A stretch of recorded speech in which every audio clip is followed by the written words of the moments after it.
Sehr geehrte Damen und Herren, liebe Gäste, ein herzliches Grüß Gott, dass Sie an diesem westlichsten Punkt Bayerns in Europa gefunden haben und hier bei uns zu Gast sind.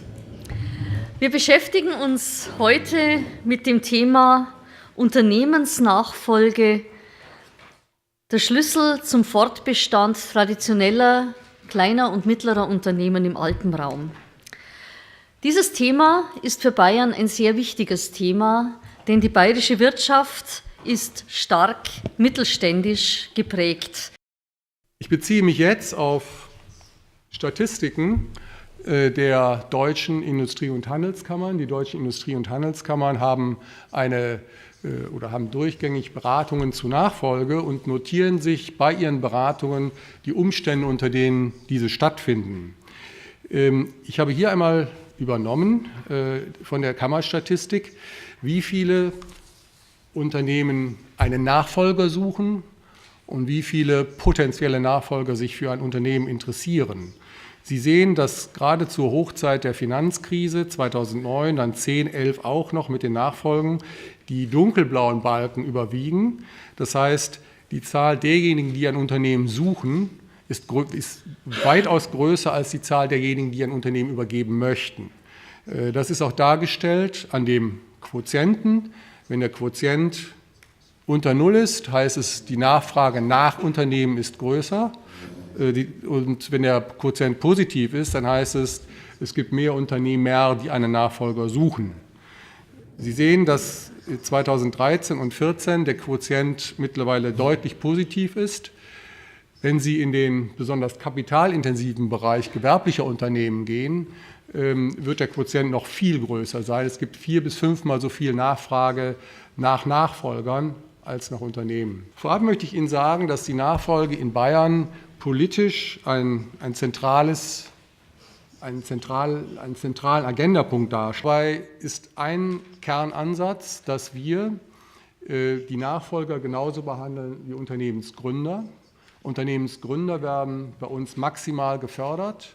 Nachfolger erhalten genau dieselbe Förderung wie Gründer, das heißt, sie sind gleichgestellt. Wir selbst vom Ministerium haben eine Nachfolge-Website und wir werden von Ende dieses Jahres bis Ende nächsten Jahres ein Jahr der Nachfolge ausrufen, wo alle Akteure beteiligt sind. Die Kammern, die IHK, die Handwerkskammern, die Industrie- und Handelskammern, die Vereinigung der bayerischen Wirtschaft und das Wirtschaftsministerium.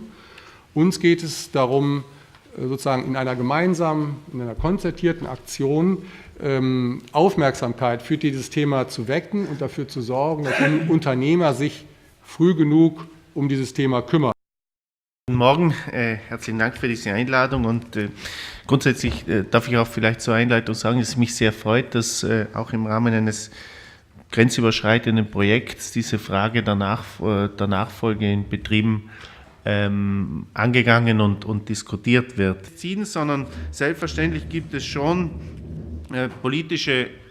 die Notwendigkeit, politische Rahmenbedingungen zu schaffen, die die Betriebsnachfolgen dort, wo sie gewollt sind, auch begleiten und erfolgreich machen. Und da gibt es teilweise, nicht überall, aber teilweise auch eine europäische Verantwortung. Es wurde bereits angesprochen, die Frage der Finanzierung. Das ist ein Thema, mit dem wir uns in unserem Haus sehr beschäftigen. Ich war ja jemand, der damals sehr dafür gekämpft hat, diesen SME Supporting Factor einzubauen. Übrigens mit großer Unterstützung aus dem Freistaat Bayern und den Kolleginnen und Kollegen, bayerischen Kolleginnen und Kollegen. Das ist damals gelungen und ich gebe Ihnen, Herr Schmidt, sehr recht, wir werden in weiteren Arbeiten im Haus und weiterhin Überarbeitung der Basel-Kriterien aufpassen müssen, dass dieser Supporting Factor erhalten bleibt, weil er für die kleinen und mittelständischen Unternehmen wichtig ist. Tatsache ist aber auch, dass wir uns bei uns im Parlament in den letzten Jahren sehr mit der Frage beschäftigt haben, wie kann man Finanzierungen grundsätzlich verbessern, wie kann man sie diversifizieren. Yeah, thank you. Thank you very much. I'm going to speak in German because I thought, since we are in Bavaria here, but I'm of course happy to answer questions in English. Dass ich sehr begrüße, dass wir diese Veranstaltung heute hier haben, gerade im grenzüberschreitenden Kontext, weil ich denke, wir können aus europäischer Sicht extrem helfen und dazu beitragen, dass sich eben auch potenzielle Partner finden, die häufig vielleicht grenzüberschreitend da sind. Denn ich denke, national hat man das Gefühl, dass das Matchmaking schon teilweise ganz gut funktioniert, aber häufig sitzt eben der relevante Partner für eine Unternehmensnachfolge vielleicht genau auf der anderen Seite der Grenze. Und ich denke, da kann man viel tun.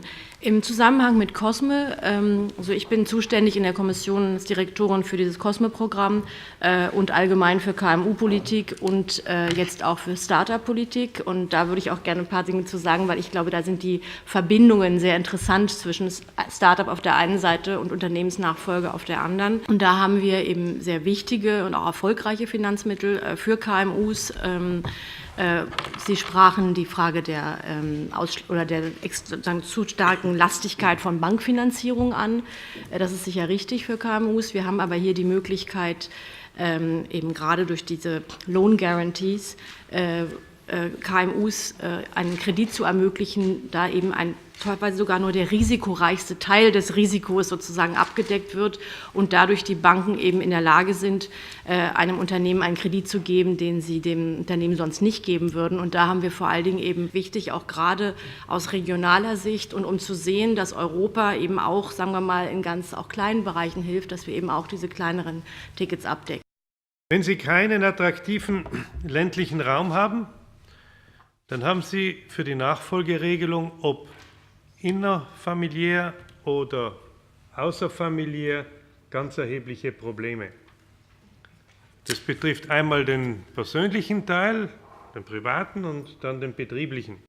Wenn wir hier die Peripherie nicht stärken und attraktiv machen, über entsprechende Programme, die nicht die Peripherie selber in der Lage ist zu finanzieren, sondern die über regionale, nationale, europäische Programme laufen müssen, werden wir bei den Betriebsnachfolgen vergebens uns bemühen, weil uns die Leute davonlaufen. Yes, good morning to everyone, also in our name. I would like to say that in the present time we have no organized marketplace for the business transfer in Slovenia. We should think European on this issue, yeah,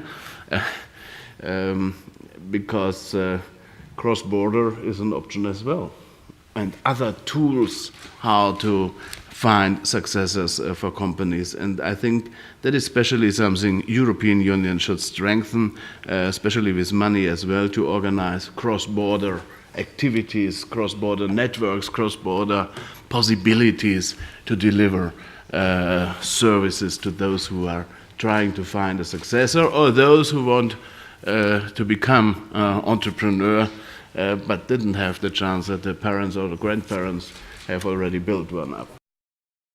We as parliamentarians try to increase the amount for SMEs, but with the bureaucratic burden, the access to these funds is very limited. That also comes back to your question about innovation capacity of business transfer. We want to link up the two because very often, I mean, you know all the figures that you have, basically how many jobs are lost because companies actually disappear from the market. And here you often have a very interesting match that you have an existing SME which is looking for a successful transfer, which has knowledge in terms of business activity, accounting, all these, I mean, fundamentals, how to comply with tax laws. And then you have a very innovative idea which can actually fit in with a more traditional maybe product the existing business had. And there you have very interesting opportunities. And so far our sort of assessment is from the situation we've seen on the ground that there is no proper matching. I will say successor gap. About 10 years ago, it was about 60% or 70% takeover between, within the family, and this had changed. Now we have about 60 or 70% without the family, the transfer. So one of these topics of our efforts is to make the readiness, to improve the readiness for the takeover. We created a specific program, which is called the Go Between in Provence program, to help these foreign companies to set up through the acquisition. ist, wir entwickeln diese Plattform im Bereich von diesem Projekt. Das betrifft Alpenraum. Aber was sehr interessant wäre, dieses könnte eine Best Practice sein und ein Projekt, eine Plattform, ein Database, das auch für das ganze Network, Enterprise Europe Network, nützlich wäre.